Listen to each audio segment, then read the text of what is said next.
Hello, beloved ones and saints. How are you doing? I hope that you are having a blessed and fantastic day. I know that it's raining.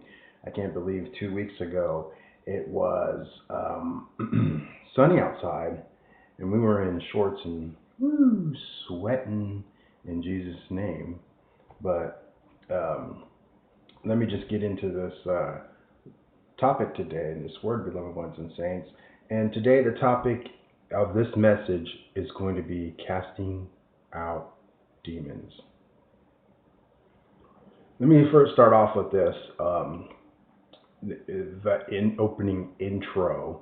Um, I believe demons basically, um, to not get into a theological debate, demons were angels, but they were fallen angels. They were one time with God, and then one third of them fell uh, from heaven. And just as Satan was casted, all of his minions and his demons were casted out.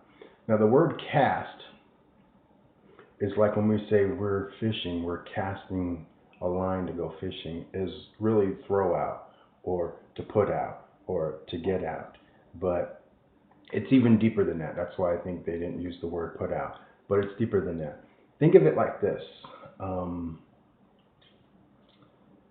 when a security guard or a bouncer at a club, what does he do? He casts a person out. He does more than throw them out. They have to leave that establishment. They're 86th off the property. And if they come back, what are they doing? They be trespassing on property. So when we cast out a demon and they come back, they are trespassing on God's property because we are the property of Jesus. So that is, and then um, also, um, to me, where demons come from is, I believe, in the Garden of Eden. Demons weren't allowed to go through, but Satan was able to wither through as a snake. Now they couldn't show. I didn't. I believe there are certain things they couldn't do. They couldn't show their form as they can do today. They couldn't do that, but he could turn into a snake to trick. He couldn't really, and plus it's also because he didn't want to show himself. He showed himself, obviously. Boom, it's not a trick, right? So when Adam fell, then I believe demons were able to have access and dominion on this earth. Adam had dominion on this earth. God gave Adam dominion. That dominion was taken away.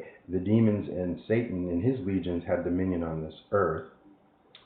Then until through the time, unless you were under the bondage of the law, you couldn't be saved. With that, well, the law couldn't save unless you somehow, even through that law, very few were saved. Very few could be saved. Let me put it that way.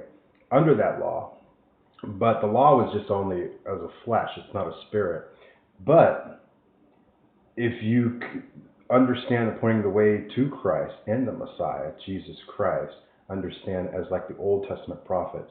They lived under the law, but as they saw for future events of Jesus Christ and who the Messiah was, and they understood the Messiah, that was based on for their salvation. Anyways, I don't know why I'm getting into that. But now, Jesus Christ has died and come on, and his blood has now, the power of his blood has now took back the keys of death and Hades. So now, as Adam was, since he's the first Adam, we now have dominion on this earth. Now, this, what Adam can do, we could do. But before in the past, they couldn't do, and this is why they, needed certain things as the law and certain things to abide by, because they didn't have the spirit inside of them to obey God. They had to obey God out of their natural flesh.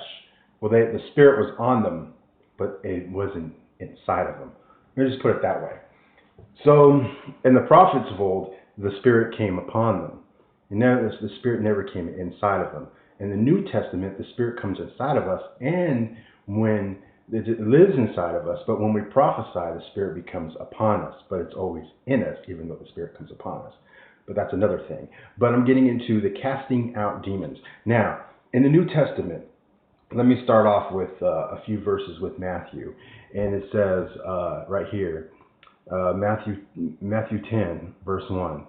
And when he, Jesus, had called unto him his 12 disciples, he gave them the power, authority, against unclean spirits to cast them out and to heal all manner of sickness and manner of disease. I guess sickness and disease comes with death. And then it says, Matthew 9, verse 33, and when the devils was cast out, the dumb spake, and the multitude marveled, saying, it was never so seen in Israel. And so Matthew 8:31, it says, so the devils besought him, saying, if thou cast us out, suffer us to go away into the herd of swine. That's another casting out. And in Matthew 8, verse 16, there's so many verses. The true believers cast out devils. The non-true believers, they don't cast out devils. We are dealing with a time of devils. Let me get into that later. But we are dealing with a time of more devils now. And let's see here. And of course, today, Matthew 7, verse 22, many will say unto me in that day, Lord, Lord, have we not prophesied in thy name? And in thy name have cast out devils? And in thy name done wonderful works? And he will say, depart from me, I never knew you, you workers of iniquity. It's because they were workers of iniquity and they didn't have a relationship with him, so they didn't know him. But there is about 177 verses about in the New Testament about the word cast, and there's probably about 100 and something about casting out devils. Now, of course, we live in a time where now they are more devils because we have more wickedness and more evil on this earth. Now, I don't want to dwell into that, but how can devils enter in? Now, there are many ways that I'm not an expert in a deliverance ministry, but although we are going to have to step into a deliverance from time to time, because as true believers, we cast out devils, even though that's not our ministry. It's just kind of like saying, I'm a stalker at Safeway, I do inventory, but if the cashier's taking a lunch break for half an hour, somebody comes in and rings the bell, I'm obviously going to take that role as a cashier, be ready in season and out of season. So in any position, in any role, deacon, whatever, even if it's not your title, you are going to have to take that certain positions. Let's see, Billy Graham was an evangelist. His job was to save people and to get people at the altar. Now, was there a time that Billy Graham had to pray for the sick, even though he didn't have a healing ministry per se? Yes, because he had to step into that role. So I don't have not called in deliverance or anything, but again, I'm going to have to step in that role, sometimes. They come in through one, I can give a testimony through, not from me, but from sexual intimacy, fornication, adultery, homosexuality. They can come in even through masturbation. Demons can come in. I've heard of stories, never seen it, but I've heard of stories of people who had the spirit of Lilith from masturbating.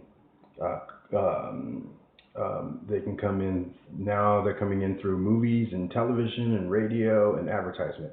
I remember watching the Super Bowl and seeing certain commercials, and it's like, man, these commercials, they don't entice you. It's not just they advertise, but there are certain demons behind that. Now in the music industry, how many people think that Stairway to Heaven is actually talking about the same heaven that we're going to go to, about being on the Stairway to Heaven? No, it's not.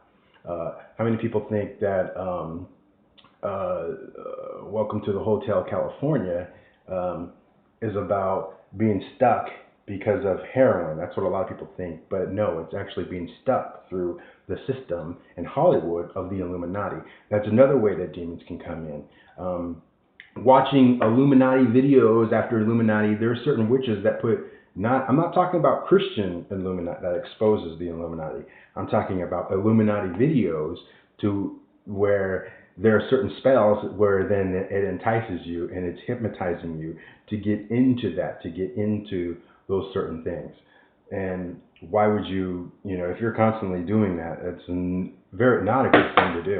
because again, they're putting, which is music and industry and all that and advertisement, they're putting certain spells on there to, a spell is basically to say something, which is a word to get you to be possessed. That's why we expel demons. Sometimes demons have to be casted out because they come in through the words that we say, and now they have to come out through the power of Jesus Christ, in the word of Jesus' name, the power of Jesus' name. So I'm not an expert. I know there are probably many, many, many other ways, which can be an hour video, but let me get into this testimony.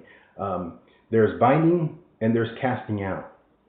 And they're both two different things. Casting out, again, and that's taking out. Binding is like, the way I like to look at it is like a police officer. He comes in and he puts you in handcuffs. That person is bound. They can't move. There's certain strengths that they can't do. Now, I know that one time evangelizing this woman, she was showing me her breast and had tattoos. And in my mind, I'm thinking, oh Lord, spirit of lust, I bind the spirit of lust. In the middle of her talking to me, as I bind that spirit in my mind, in the middle of her talking to me, she had to walk away and go across the street to entice some other man.